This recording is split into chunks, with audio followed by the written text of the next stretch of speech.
Working on a new project is intimidating. There's this whole new mountain of work you have to figure out. And there's this one little problem. You've never done something like that before. For some of you, it might be starting to draw, or composing music, coding a website, sketching that first comic panel, trying new things in general. It feels overwhelming to start something big, even if you're already somewhat skilled at doing it. Opening too many construction zones at once might lead to never finishing them. So you're scared you're just about to start another project that will never get finished. What if I told you that project is not running away from you? You don't have to finish it in 2 or 4 or 8 hours, or even 1 week or a month.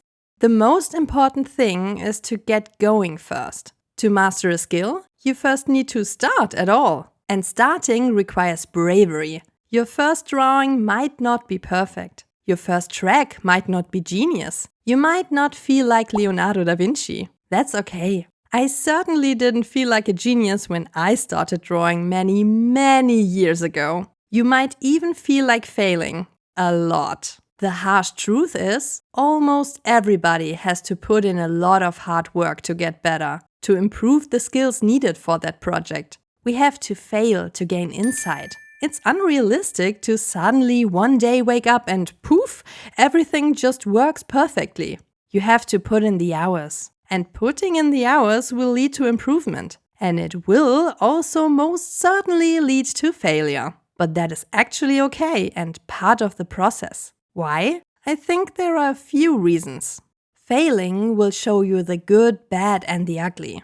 It might not seem very intuitive. But you can learn a lot, if not all, important things from failing. It can tell you what works and what doesn't. But if you never tried a few attempts in different directions, you will never see what would be best for your project. Focus on learning. Or in other words, focus on the way forward and not the way backward. Of course, we humans tend to focus on all the bad things. The perspective is wrong, the note sounds off-key, the code won't compile, and so on. Everything's all over the place. We tend to be the harshest critics of our own creations. Unfortunately, that is often not very constructive. Maybe it's not actually bad. Maybe it's just a little rough around the edges. Try focusing on what's working and what is not. What matters is that you come back to it, getting consistency and improving. Don't just fail and give up. Think about what made you fail and what you need to do to improve for the next drawing, song, story, or function.